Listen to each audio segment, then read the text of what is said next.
Video implementasi administrasi dasar pelayanan publik guru bimbingan dan konseling di SMA Negeri 1 Kutasari, Provinsi Jawa Tengah.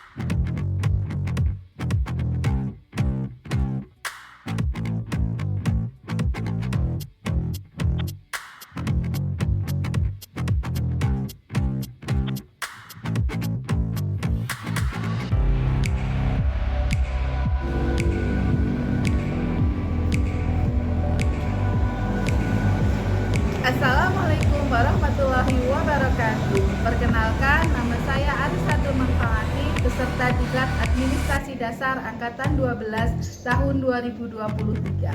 Saya adalah guru bimbingan dan konseling di SMA Negeri 1 Kutasari, Kabupaten Purbalingga. Berikut adalah video implementasi administrasi dasar pelayanan publik sebagai guru bimbingan dan konseling di SMA Negeri 1 Kutasari, Kabupaten Purbalingga, Provinsi Jawa Tengah. 8 mata pelatihan dalam bimbingan teknis administrasi dasar yaitu 1. Penyusunan naskah dinas, 2. Pengelolaan kearsipan, 3. Pelayanan prima dalam perkantoran, 4. Penyusunan SOP, 5. Perencanaan pembangunan, 6. Penatausahaan keuangan daerah, 7. Komunikasi efektif, dan 8. Pengadaan barang atau jasa pemerintah. Penulisan naskah dinas di SMA Negeri 1 Kutasari sudah mengacu pada Peraturan Gubernur Nomor 29 Tahun 2012. Namun masih ditemukan ada surat yang format belum sesuai, yaitu pada surat tugas berkaitan dengan penulisan nama, NIP, pangkat, golongan jabatan yang masih menggunakan tabel, dan juga pada surat undangan yang dibuat oleh sekolah tata letaknya masih belum rapi dan ada beberapa kata yang harus diperbaiki, seperti kata waktu diganti dengan kata pukul, hari dipisah dengan tanggal. Langkah yang saya lakukan adalah bersama dengan petugas tata usaha melakukan review terhadap surat tugas dan surat undangan yang sudah dibuat dengan Peraturan Gubernur Nomor 29 Tahun 2012 tentang tata naskah dinas. Masalah yang berkaitan dengan pengelolaan kearsipan adalah tentang penyimpanan arsip yang masih belum rapi dan tempat untuk menyimpan arsip belum ada namanya, sehingga tempat untuk menyimpan arsip perlu diberi nama dan arsip dikelompokkan untuk disimpan di lemari arsip agar mudah untuk mencari saat dibutuhkan. SMA Negeri 1 Kutasari sedang menuju penyimpanan arsip secara digital. Hal itu dilakukan untuk mendukung program sekolah adiwiyata nasional dan juga untuk mempermudahkan guru dalam membuat laporan e-kinerja. Pelayanan prima di perkantoran. Sebagai guru bimbingan dan konseling di sekolah, saya berkewajiban untuk memberikan layanan bimbingan dan konseling kepada seluruh murid. Anggapan bahwa murid yang masuk ke ruang BK adalah murid yang bermasalah menjadi kesulitan bagi saya agar dapat melaksanakan layanan bimbingan dan konseling kepada murid secara optimal. Sebagai solusinya, saya mengikuti program pendidikan guru penggerak, kemudian memberikan layanan baik bimbingan secara kelompok maupun bimbingan secara individu. Selain itu, saya juga mendampingi peserta didik untuk mengikuti kegiatan.